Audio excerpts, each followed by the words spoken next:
Drunk Elephant is a skincare brand that took the beauty industry by storm with its supposedly clean and effective products. Many people have raved about the brand's products, claiming that they transform their skin. If you aren't well versed, Drunk Elephant came in around 2016 with an amazing brand founder, Tiffany Madison, that took people's attention because of her formulas, which were amazing.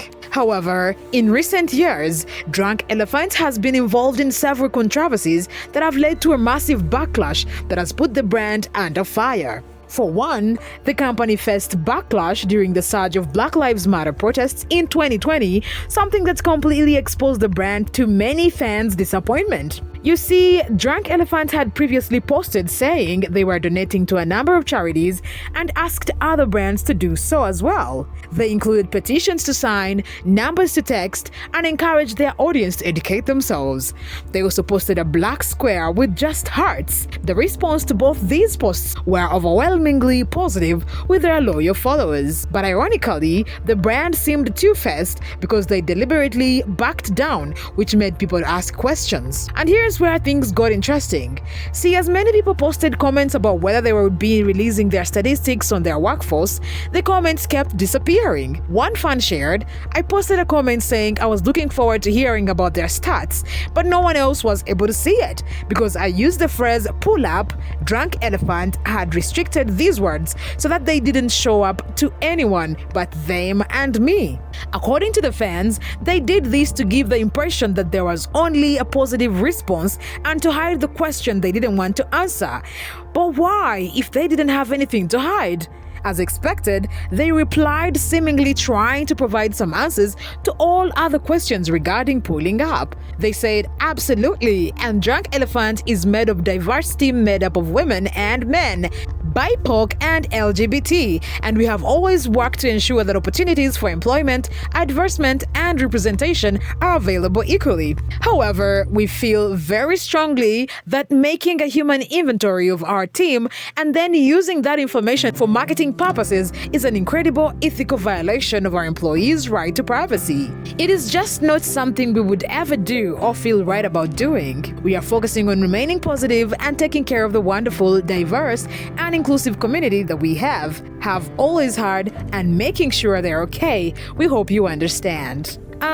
Okay, but that didn't answer why they kept deleting some comments. Add to their already controversial drama, Hiram Yarbrough, who used to love Drunk Elephant, made a video and he claimed he no longer used it because of their lack of transparency.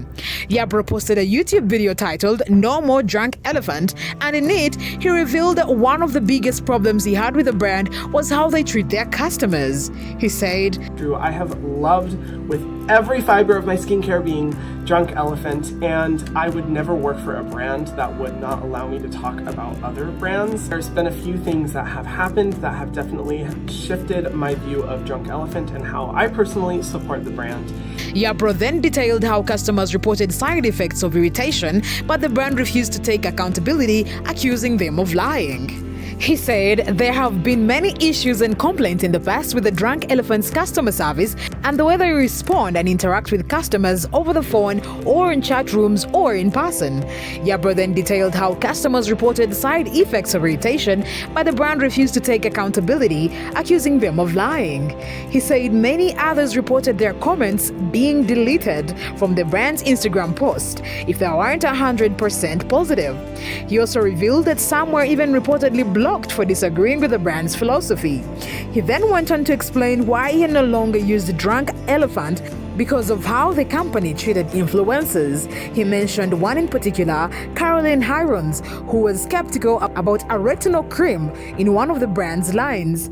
A representative from the brand reportedly came out saying Hirons did not understand beauty products or skincare and making highly insulting comments about her credentials. This brand has not only had problems with the negative criticism, but it's also had problems with other brands, specifically Glossier. In case you missed it, Drunk Drunk Elephant started attacking Glossier and saying that they copied their packaging, but they did not just end at that. They also took to Instagram and created fake customer profiles that attacked Glossier and portrayed a picture of disappointed customers. One comment from the fake customer said, "You copy their packaging, you might as well copy their philosophy."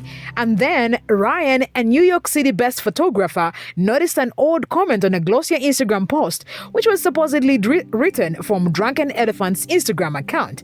It read, "I'm not on my high horse," the comment began. "Others have left the same comment, and this is a place for feedback for @Glossier. Why do you care? Fragrance doesn't belong in skincare products. It's not good for you. So why do companies keep using it?" That's a fair question. I wanted to get this for my daughter because it's a cheap alternative, but now I can't. Interestingly though, Drunk Elephant's founder Tiffany Masterson vehemently denied writing any full comments. "I'm sick about it. I think it was someone who helped us out on the account in the post. I'm not the only one who is on the account. My social manager is not the only one who is on the account." But suspiciously, after her claims, the supposed fake Instagram account was deleted. Now, in addition to all this, more and more people also started to take notice of their questionable practices. See, while many natural skincare brands claim to be free of synthetic ingredients, Drunk Elephant opened about their use of these ingredients, stating that they believe that synthetic ingredients can be just as safe and effective as natural ingredients when used properly. This has led to some confusion and mistrust among skincare consumers, with many questioning the effectiveness and safety of Drunk Elephant's products as a result. Now, as the public has become more aware of these issues, the brand's reputation has suffered, but it's not just these controversies that have been threatening the brand's legacy. The brand has also failed to keep up with changing customer preferences. Now, if you've checked out their ingredient list, their key ingredient is marula oil, but this has a comedogenic rating of 3 to 4, which means that it is very likely to clog pores. It also contains an average of 70 to 80% oleic acid, which also means that many people who are oily and acne prone find that marula oil is not compatible with their skin. And according to many who have been using Drunk Elephant for a few years now, they claim that as much as the brand still has some amazing products like the Protini serum and the Teal's Framboos overnight serum, the rest of their line either may or breaks their skins out because across the board they are average. And while other companies are focusing on sustainability and ethical practices, Drunk Elephant has seemingly continued to prioritize profits over everything else, because one major point of criticism has been the high cost of the brand's products, with some accusing Drunk Elephant of being a luxury brand that is overpriced, yet there are better medical-grade skincare products that offers the same. But to be honest though, a lot of the price tag for high-end beauty is in the branding and not the product. And many people don't realize that, which is why many were disappointed that Drunk Elephant is not a game-changer type product. And to add to the many's disappointment, Drunk Elephant seems to have young adults as its market at the expense of the older generation. As one user shared, "I work at Sephora and I hate when little kids will come in and buy D-retinol, vitamin C, etc. They don't need it. Physically pains me. Their brand seems specifically geared to appeal to young adults, and I would think that's a limitation set upon themselves." Another added, "Also, it disturbs me seeing 8-year-olds thinking they need this product. In short, the marketing to these young girls is saddening, overpriced, overhyped, nothing special for the money." Explains why the marketing is cute though. Irony here is that even with its targeted market, they have made complaints about the products causing breakouts and being so harsh because of the suspicious 6, which they believe to be irritating ingredients. However, Drunk Elephant in response only attacked their customers on social media, even though they were just giving a personal review on how the product specifically reacted to their skin. Additionally, Drunk Elephant filtered out some comments on their social media, meaning they delete or erase any bad comments that were posted about the line. And of course, this was not a good look, but despite all of this, the brand has continued to release new products and expand their line. But with the growing number of negative reviews and the loss of trust from their customers, it's hard to say how much longer they can keep up. But what are your thoughts and experiences with the brand Drunk Elephant? brand. Have you had any encounters with a brand or their products? For how long do you think this brand can hold on? Share your experiences and opinions in the comments below.